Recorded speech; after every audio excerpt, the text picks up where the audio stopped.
things are happening fast, and they're happening, some very, very good things are happening, and some very, very ugly things are happening. I would like to tell you about two of the good things that are happening, and then we'll go back to some pretty tough stuff. In the course of learning or helping farmers learn how to grow without chemicals, we opened a teaching farm at our eco-demonstration in Panama. And at that eco-demonstration project, we selected the highest value crop that farmers were growing in the mountains of Panama, and actually in all of Panama, and in all of the equatorial region around the world, and that is coffee. And we said, we understand how valuable this crop is, and how farmers are therefore terrified that they will lose their crop to plagues with names like Roya and Ojo de Gaia and Broca. And as a matter of fact, today I was talking to a Peruvian organic farmer, and he said that in his country, the crop, the coffee crop, has been reduced by 40% by this fungus called Roya. And he said, do you have Roya? Now remember, he's speaking Spanish and speaks no English. I speak English and speak almost no Spanish, and our translator had gone away. But we managed to understand. He said, do you have Roya in Panama? And I said, no, all the farmers around us have Roya, but we do not. And he said, oh, then you must not really be organic. I said, oh, yes, we're better than organic, far better than organic. No. He said, well, how did you get rid of the Roya? And I said, we brewed up nutrient spray using the vegetables, the fruits, the pineapple, not the pineapple, the bananas, the oranges, the lemons that grow on our farm wild, and using soil. So we got the local bacteria in the soil, and we put that in a water drum, and we added water, and we let it ferment in the sun. And it grew into a home-brewed natural balanced substance, so that we could then spray that on the coffee plants. And also we put on extra compost at the root of the plant to give it good nutrition through its roots. And we sprayed and we fed it, and it got so strong that it threw off the plague that destroyed half of the rest of the coffee crop around us in spite of the spraying, and 40% of the coffee crop in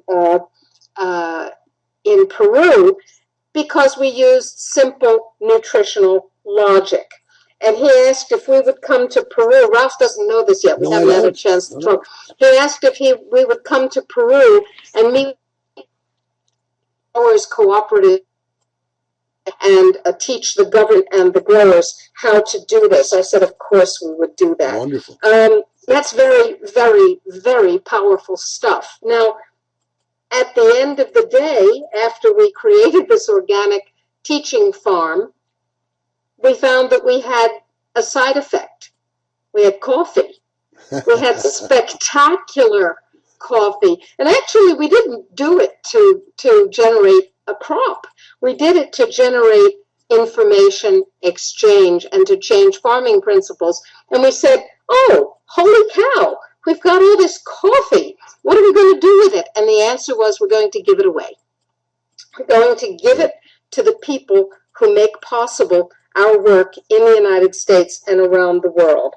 And so if you go to our marketplace, NSF, or Natural Solutions Foundation, nsfmarketplace.com, or if you go to our coffee website, which is valleyofthemooncoffee.org, you will find that you are asked to make a $25 donation for a half-pound bag of coffee. You have to pay the shipping and handling. And what that means is not only do you get the best coffee you've ever had, and today we had a world-class coffee expert brew our coffee, and his eye, I have video, his eyes shot up to the top of his head, and he said, chocolate. And I said, no coffee. And he said, chocolate, chocolate and flowers and oh, oh, oh. And that's about what you'll say. Oh, oh, oh. It's wonderful coffee. But you know, Dr. Rima, you know, not, almost everyone who tries it has a similar reaction. For example, so far, every single person that I've seen has had a similar reaction. But even if it were mediocre coffee, right, we would ask you to buy it anyway, right, because we're asking you to support health freedom. Exactly. We're asking you to support what we do. We're asking you to support the freedom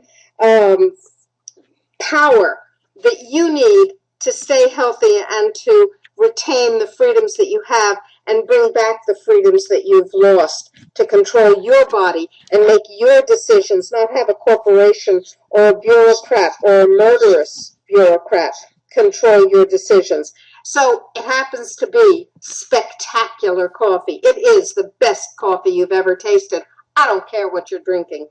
And if you go to valleyofthemooncoffee.com or nsfmarketplace.com, you will be able to buy this amazing coffee to support your health. Coffee is a highly beneficial beverage, despite the propaganda against it. High antioxidant value, and you'll be able to support what we do, and you need what we do, because if we don't fight for your freedom and fight for it together, just exactly who will?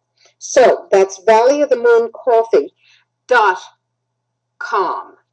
Go there, buy this coffee, make the donation. Oh wait, maybe you're not a coffee drinker. Well, first of all, you have my condolences. And second of all, we still need your donation. Why don't you make it and support us? And maybe if you want to, you can just get some of this magnificent coffee for somebody that you care about who drinks coffee. But either way, we need your support. And if you love coffee, you really, really will love our coffee. That's valleyofthemooncoffee.com. Absolutely, Dr. Rima. And there's a great video on that website, which includes another person having their first taste of Valley of the Moon coffee. And of course, the reaction is the same as always, a reaction of amazement, whether the person is just a coffee drinker or an expert, as the person that you just brewed for earlier today. The reaction is the same. It's very curious. Yeah, the reaction is always the same, which is, oh my. Consistent joy. Oh my. Consistent joy. I love it. All right. Well, with our guest having to go on her way because of being in exile, sometimes being in exile, as the Janet Phelan is, leads you to have to be in an internet cafe, and it's closing time. And I remember being up in the highlands of Panama a few times before there was secure internet connections and that sort of thing. And it was an adventure. But we are, of course, Dr. Rima, 6,000 miles apart. And our guest was sort of halfway in between in Mexico. So this is part of what's happening. Part of what we're doing is creating a global network of people who are thinking about the serious issues that impinge our health and freedom. And so that's a good thing. We have an opportunity on the Revolution Radio to have a discussion now for the next hour about some of the things that have been happening recently that need to be seen in context, and an opportunity maybe to look at an overview of what we're experiencing. And what we're experiencing is, of course, as one of our mentors tells us, is people live vicariously through the experiences of others. Now, our radio station creator has asked me to ask you to do something. He said, and I'm going to read you what he wrote to me as a host. He said, wait, let me make sure I get to the beginning of the message. He said, I am trying to raise money for a small wind generator and an inverter and some marine batteries to keep the freezers rolling in a freedom camp at the Bundy Ranch, that's in Bunkerville, Nevada, to power the fridges and freezers needed to raise about I need to raise about $1,300 to $1,800 for everything. I got them a diesel Jenny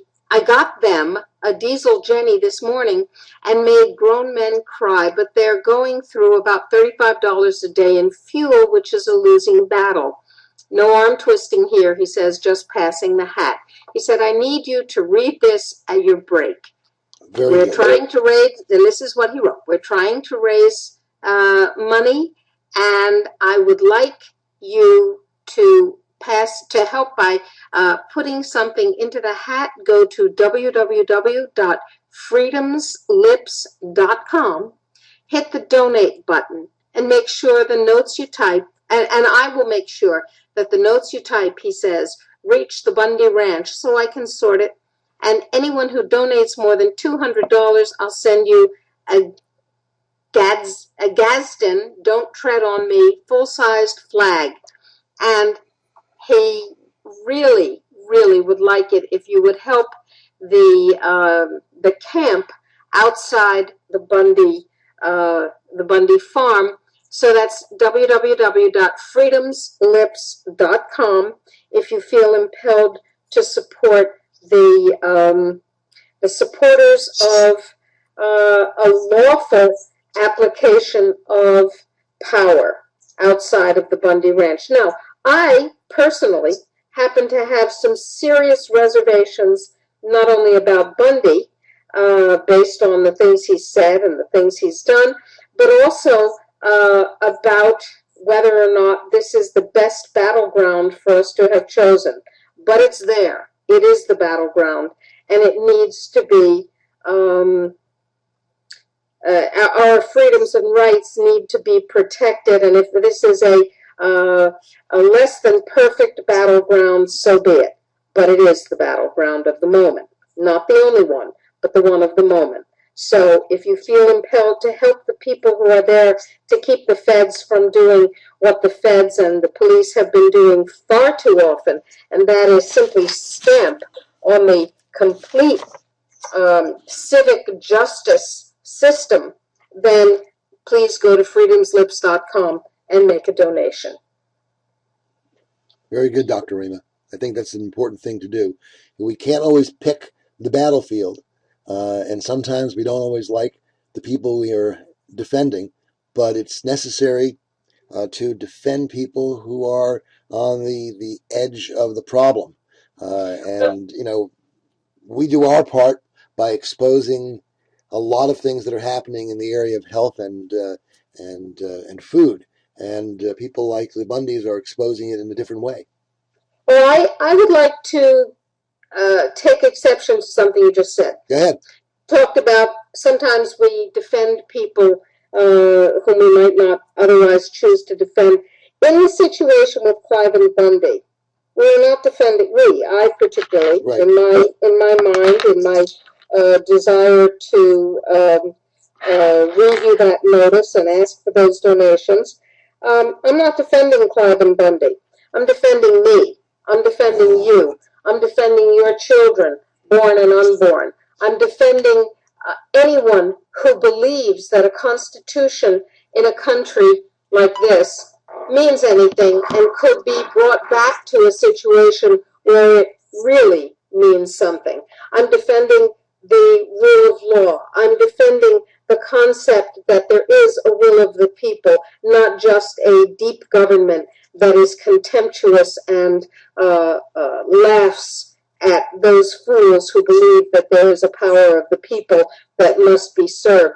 I'm defending what I believe to be the ultimate reasons to defend anybody: truth, freedom, and personal ownership of one's destiny, starting with one's body. So Clive and Bundy, who strikes me as a fairly despicable sort, is not the issue. The issue is my freedom and your freedom. Exactly. So I'm not sure I disagreed with the substance of what you were saying, But, when we talk about defending Clive and Bundy, we lose the point. Either we're defending ourselves or we're defending nothing here. Got it. That's a very good way of looking at it. I like that. You and I, we put out an e-blast. And by the way, if you are not a subscriber to the Health Freedom Action e-alerts, which come out frequently in your mailbox, your email box, then you really need to be. And if you have been a subscriber and you're not getting your emails, it's because of censorship, pure and simple. We have a good friend and supporter who's been trying to subscribe for about 7 months, and her internet service provider has been blocking it. Today, for reasons that we do not know, she actually got one of our issues. She loved it. She thought it was very informative. But anyway, if you're not getting our email, it's not because we don't love you. It's because the NSA doesn't love you. Because you might be a law-abiding citizen, and we can't have that, can we?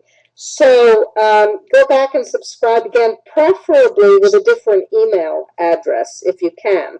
And eventually you get back on the list, and then probably they'll knock you off again. But at least you'll get us for a while and know to go back. Now, in today's e-blast, Ralph, yes, we cover some very interesting information, including a letter from a letter and more from the conscience of Fukushima, Ambassador Murata. And people have forgotten about Fukushima. People think that Fukushima is out of sight, out of mind. Surely it's gone away. And the answer is, oh no, surely it has not. And Ambassador Murata is asking for something very specific, but as we talk about it, Ralph, I sent you a series of images that we will post on the video. So if you go to Natural Solutions Foundation, if you go to youtube.com/Natural Solutions, you'll see our archive there tomorrow with these images that we'll be talking about, so you won't be left in the dark. Now, let's talk about the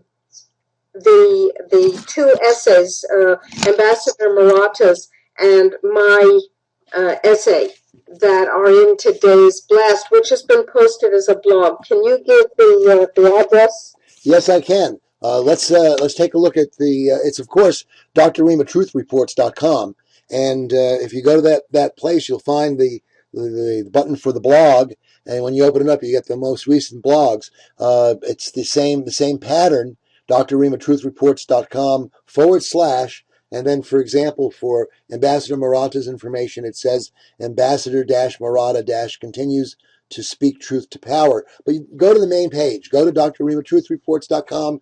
There's a blog button right there. You'll get to the blogs. It's readily available, and we'll put the link on the screen for the archive version of tonight's radio broadcast. Now, Ambassador Murata is asking the International Olympic Committee, the IOC, to appoint a truly independent investigation team to go to Japan and see whether it is safe to bring the Olympics there in 2020. And of course, we know the answer in advance.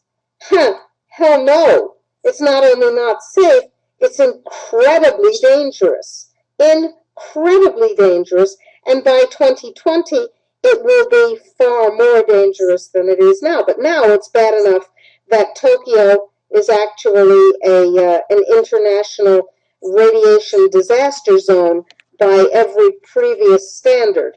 Indeed, Dr. Rima, what Ambassador Murata is literally calling for in his letter to us, which we included in the posting, he says, reactions to my plea for an honorable retreat from the Tokyo Olympic Games. An honorable retreat.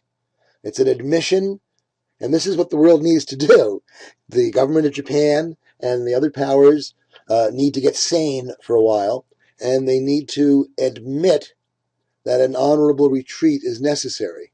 And maybe some Southern Hemisphere country would be happy to take the Olympics in a safer climate.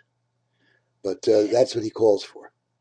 And of course, that would mean admitting that nuclear power is fantastically and irretrievably dangerous. Now, some people would say, okay, then we can go to wind and solar and battery storage, and we can use the tidal power and so on. And other people would say that's a really dumb idea. That is an interim solution whose time has come and passed. Instead, what we need is what has come and whose time has not been credited, but whose time is here and now and the future, and that is free energy. Yes, my friends, free energy is a reality. Yes, my friends, free energy exists. Yes, my friends, 0 point energy is not just a lunatic's dream. It is a reality. It is suppressed. And think it's a lunatic's dream is propaganda, for the same reason that we think that, for example, cancer can't be cured except by chemotherapy and radiation and surgery, which is about as dumb as you can get, but is very profitable. And so let's be clear. Has anybody gone to Dr. Kesh's site, followed his blueprints, and built his free energy machine? I don't know. But somebody needs to do that, and a government would be a good person, a good entity to do that. Well, on the other hand, Dr. Rima, all of these technologies are literally being suppressed, and governments are oftentimes the suppressing institutions. So there is apparently some desire on the part of those who think they are the powers that be to rein in the possibility of free energy. Our futurist Gerald Celente, who was a guest on our program a couple of years ago, says that free energy is the game changer. And I guess some people don't want the game changed. Don't want the game changed. Now, let's talk about that for a minute. By now, that cat has been out of so many bags that there's not even a bag. Everybody who's looked into it understands that free energy is a reality and it is a game changer. And the Keystone oil pipeline is spilling toxic brew. The other pipe, BP, just spilled in the Arctic. It spilled its toxic disaster over 50 square hectarea, if I recall. The pipelines will burst. The drilling stations will explode and sink. This is inevitable. So how long are we going to sit idly by and allow this to happen? How long are we going to allow the nuclear mafia to set us up for yet another type of destruction? Why are we silent? Why are we passive? Why are we not buying Tesla cars and filling them up at the Tesla stations? Well, for one reason, state governments are banning the direct marketing of Tesla cars in their states and forcing Tesla to adopt a franchise sales company model. In other words, government is doing what it usually does, stifling innovation. That's one of the reasons. Another reason is that people do need to have a change of heart, of consciousness, if you will. What Ambassador Maratta calls time to build a new civilization. Interesting article that he's written that's on our blog. He's presented it to various UN agencies, and it represents his thinking on what is necessary. And it is, of course, a change in philosophy and the philosophy of governance. That's something we can all applaud. We may disagree on the details, but we agree that there's a need for bold thinking about how to build a new civilization, because clearly the old civilization is unsustainable. Well, now this is very interesting. This is highly, highly dangerous, because at the same time that he is calling for a new civilization, you could read it or you could misinterpret it, because we know Ambassador Murata is not calling for Agenda 21, but he's calling for global citizenship, which means that people care about not only what's happening in their neighborhood, but what's happening on their planet. Right. And that could be used in the same way that sustainability, a worthy goal, that could be used to mean, okay, let's take away all rights and let's enslave everybody that we allow to live and get rid of most people in a eugenics program. You could read it that way. That's probably not what Ambassador Murata wants. But any good word can be misinterpreted or misused by the people who want to befuddle you. And let's be very clear about that. Global citizenship is not a bad thing unless it means global domination and enslavement. Then it's a very bad thing. So we need to define our terms much more carefully than we used to in the past, when anytime anybody talked about sustainability, they were talking about a good thing. Anytime anybody talked about global consciousness, they were talking about a good thing. You have to define your terms at this point, because those very concepts, like the prevention of infectious disease, that sounds like an automatic good thing, right? Well, no, not if the prevention of disease is being used as a rubric under which depopulation becomes okay. And that is how jargon is used to get you to agree to things which you would never agree to if you understood what it was that was being presented to you.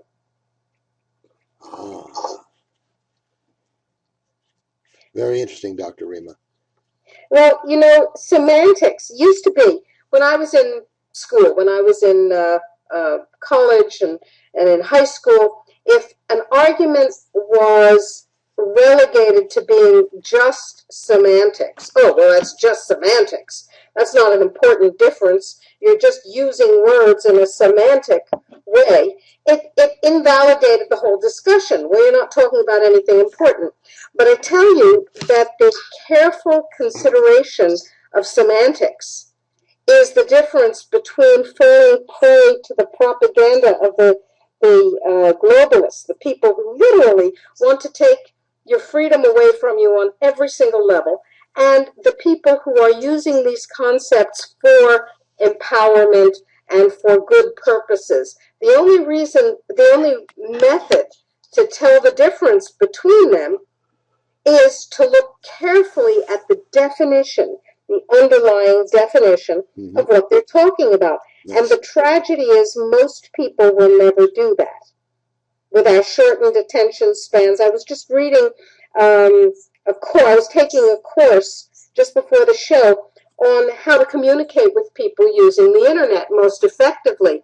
And what I learned is that our attention span collectively has shrunk from about 5 seconds to 3 seconds. And that is determined by heat mapping, which tracks where people's eyes go and how long they stay on various paragraphs, pages, sentences, and images. So our collective attention span is shrinking. Now, if your collective attention span is shrinking, your collective attention to details, like what exactly does sustainability mean here, is going to shrink as well. And that's part of the Common Core education, which is designed to shrink your capacity to think until there is none any longer. Right. This is very interesting, Dr. Rima. We are seeing the connections on the in the last e-blast, which is paralleled by the blog that you wrote, which discusses this issue, where you talk about the question of the mental health of the leading nations. And considering what's going on in Fukushima, one does have to question the mental health of the people who are in charge of the major Northern Hemisphere governments, such as China, the North American governments, Japan, and Europe. These countries that are in directly downwind, depending on which way the wind is blowing that month, from Fukushima, have been in a major state of denial. And while they're in a complete state of denial over what's happening at Fukushima, the authorities seem to be engaged in a lot of we're about to have a major pandemic propaganda again. And so it looks as though they're ignoring the immediate threat and discussing other types of threats that may or may not be real. What do you think is going on here? Well, I think that a friend of mine who has a knack for finding the most delightful internet moments sent me a video of a magician who was pulling doves out of burning matches, and suddenly the 8 doves or the 7 doves in the cage disappeared, and Shazam, a fully clad woman appears where the doves clearly were. And of course, this is all done through distraction and through misdirection. And it was a delightful moment. By the way, it was about 3.5 minutes, and it was simply charming. And I sent it to a professional magician whom Ralph and I both know. And he said, I did that act 45 years ago in a tux, new old moves, new day. And you know who I'm talking about, yes, Ralph. Of course. And that's the point. These are the same moves of misdirection. Old moves, new day. I was on the street in Bangkok several years ago, and in Bangkok, all kinds of things get sold on the sidewalk. Food and clothing and jewelry and sunglasses and handbags and God knows what. And it's all done, by the way, by deaf people. There's a kind of deaf person street vendor mafia, and these people are controlled by it. Never mind, different story. Anyway, I'm walking down the street, and there's a T-shirt table.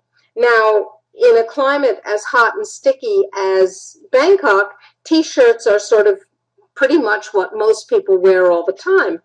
And there was a picture on one T-shirt, which, by the way, I was reluctant to purchase because I knew we were going to be traveling to the United States soon, and I didn't want this in my suitcase when the tyrannical security agency, that's TSA, went through my bags.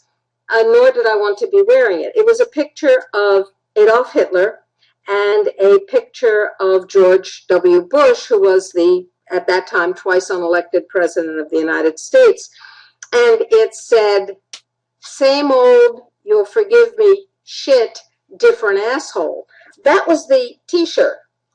So now we're talking about old moves, new day, misdirection, distraction, and redefinition of reality.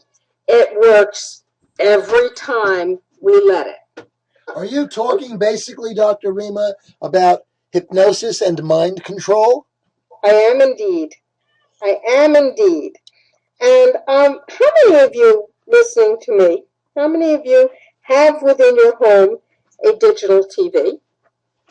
The government had crumbling roads. It was sending its troops to Iraq in unarmored Humvees, and it couldn't afford the Kevlar body armor necessary to protect against the IEDs, which our soldiers were being killed by. Mechanical arms and legs and stuff, Yeah, and they couldn't afford prosthetic arms and legs, right?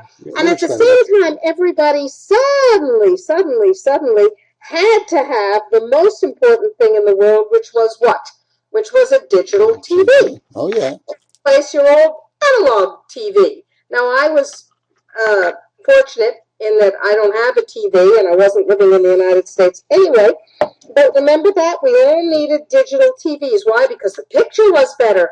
Oh, well, wouldn't it be nice if the school were better or the bridge weren't crumbling? Never mind. We all needed digital TVs. Why? Well, they emit frequencies. We've proven that. We've had the data demonstrated on the show. And they might be listening devices, but they certainly are control devices. And once you have these things and they're emitting frequencies, and the frequencies have all kinds of impact on your psyche and your biology, well, at the same time that they're doing that, there might be embedded subliminals. And even if there aren't embedded subliminals in the message, you're watching the damn thing, and you're being told what to think and what to feel and how to value and how to not feel, and most importantly, how to not think. And abnormality is being normalized for you. How many hours do you watch this damn thing? How many hours do you let the clear government programming take over your mind? Oh, that's up to you, sort of. Isn't this interesting, Dr. Rima? You like to refer, I do too, to refer to a certain quotation from Lord Bertram Russell about, what is it, in the future, by injection, injunction, and diet, no ordinary person will have an independent thought. And I'm thinking about how this fits in. No ordinary person will be able to have an independent thought. So we have to add a fourth thing to that, not just injection, injunction, and diet, but frequency as well. Although is frequency part of injunction, I guess. Well, frequency is part of indoctrination. Yeah. It's part of education. It's part of training your brain to function and perceive, or not function and not perceive, in particular ways. And the injection part, of course, maybe what's in the vaccines, but even without injection, so many people are fluoridated on a daily basis that they're sort of set up for this sort of mind control. Precisely. Now, you may say, my God, these people are paranoid. No, my God, these people are data-driven. And we don't say these things because we like thinking kooky thoughts. We say these things because that's what the data says. And we don't like the data any more than you do. We wish it would go away. Why don't you discuss some of the comparisons in the blog that we published today, Ralph? I think they're most instructive. Let me pull that up. I actually have it here, and it's always good to refer to the source. So here we go. Let's so I can read it. All right. Yes. Well, we gave a series of examples of the less than sterling rational behavior of the great powers. It is appropriate as we approach the 100th anniversary of the folly of 1916, as we approach the folly of 2016, perhaps, that we look at the mental state of the great powers, because it's the relationship of these large and powerful states in the Northern Hemisphere primarily that will determine the question of war and peace over the next several decades. And so we picked a few examples of just how crazy these societies are getting. Started with Ai Weiwei. Let me interject here. Never be afraid to call out craziness. Just because somebody is rich, powerful, famous, or big, like a country, doesn't mean what they're doing isn't crazy. Sometimes it's institutionally crazy, and people become interwoven into the craziness because it's easier, or because their jobs depend on it, or because they're cowardly or blinded. And sometimes it's personal craziness. But it is our job to call truth as we see it. Mm-hmm. Otherwise, we become enablers and we get wound up in the craziness, and we have to be culpable. We have to be responsible for what happens. The eugenics happens because we didn't call it out and do something about it. We're responsible. Oh, but we're nice people. No, you're not. You're a murderer if you allow the murder to take place. If you see the cops tasing somebody to death or shooting them to death, and you just turn away and it's okay with you, then you're not a nice person. You're not okay. you're an accomplice to institutionalized brutality and murder. There is a powerful literature that studies what happened in the Soviet Union and in Nazi Germany as preemptory examples of the insanity that gets to the top in particularly crazed and tyrannical situations such as Adolf Hitler toward the end especially, and Joseph Stalin during his entire career. Not, of course, that it doesn't happen today, because we have North Korea as a fine example of a totally dysfunctional and insane society. People are driven crazy by the circumstances they're in. They're in untenable circumstances where, if you're in North Korea and you're part of the elite, you can disappear at any moment. In Moscow during the Stalinist era, there were some high-rise apartments that were exclusively for the party hierarchy, a special set of elevators, so people could be hauled out in the middle of the night down a special elevator and sent off to the gulag without anyone ever seeing them ever again. That has to have a sort of destabilizing effect on people's mental state, I presume, Dr. Psychiatrist. What would you think? Absolutely. Absolutely. Including the people who create the circumstance. Oh, yeah, and the people who carry it out and everything else. And as we know from history, NSA listeners, as we know from history, the dictator always kills off the people who run the control apparatus, because they're the most dangerous to him. They're armed and dangerous and have to be gotten rid of. So the more essential you are to the system, the more likely you are to be destroyed. Paradoxically. So by the very mechanisms that you set up, of course, to protect. Absolutely.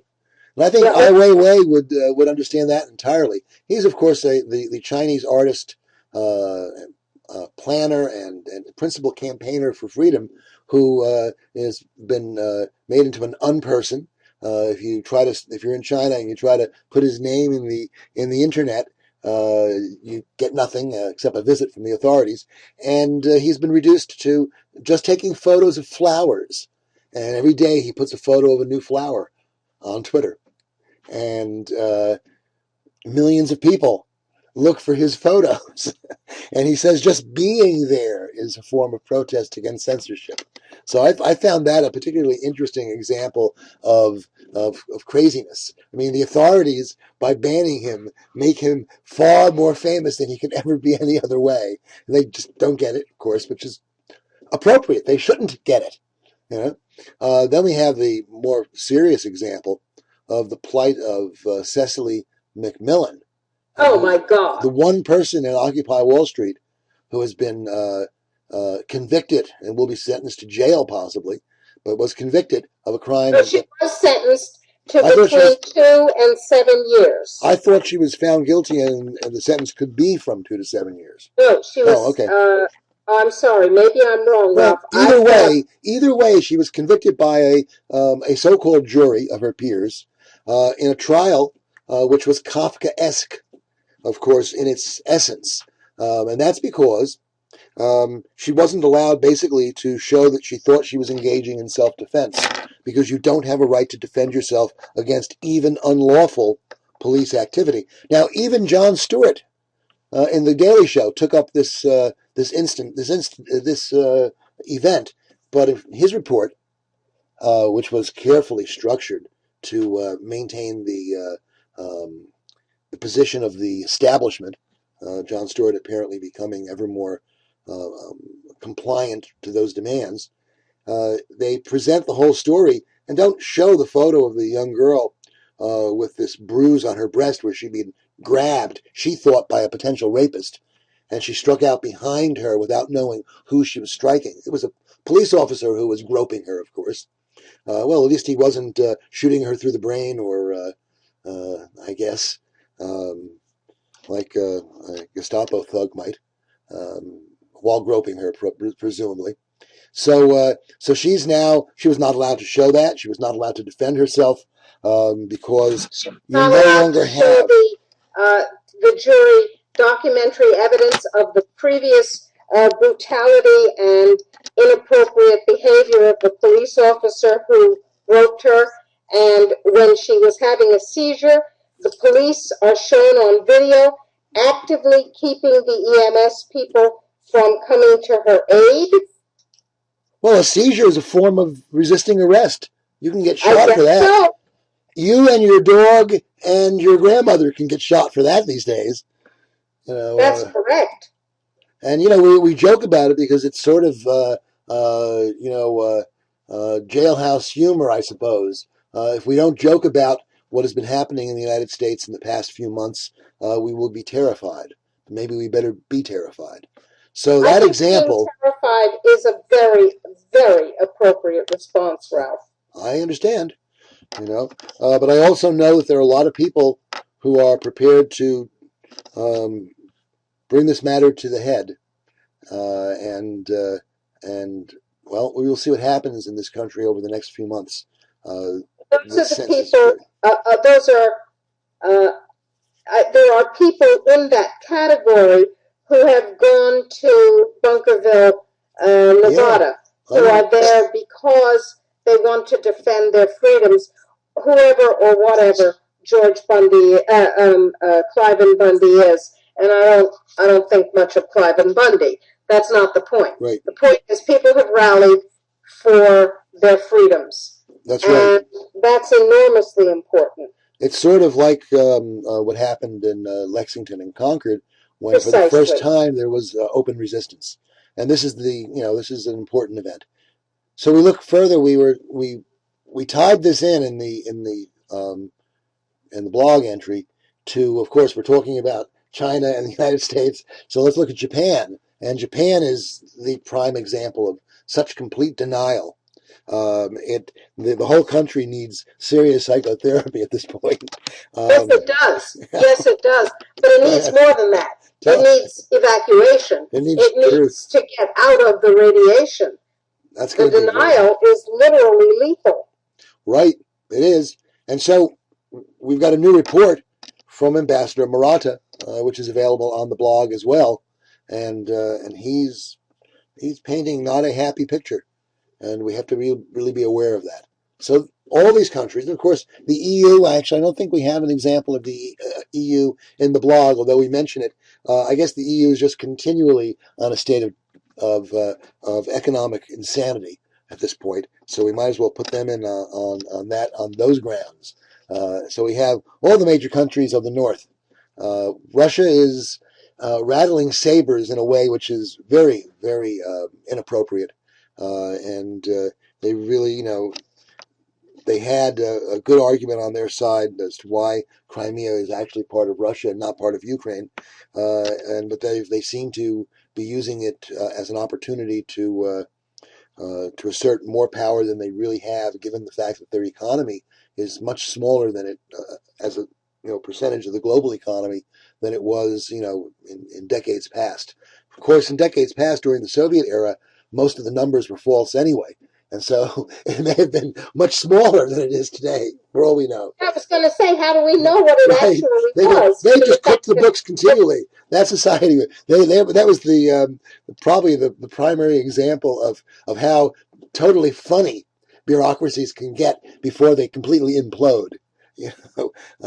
Funny in a sort of gallows humor way. But they even got bad at being tyrannical toward the end.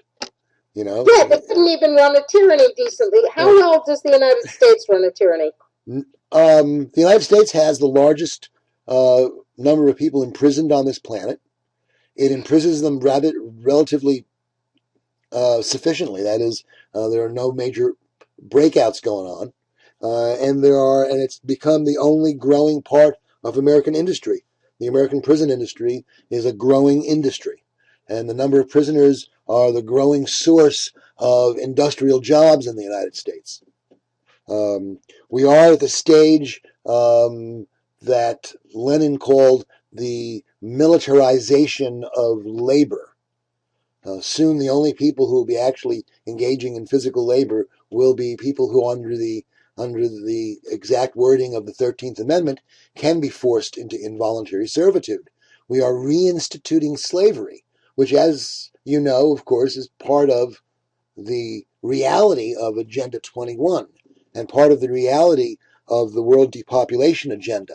The globalists want, as Dr. Rima has pointed out from a number of pieces of information and evidence, they want not just a dumbed down human population and not just a much smaller human population, but they want the vast majority of the remaining humans to be in a state of actual chattel slavery or serfdom, if not chattel slavery.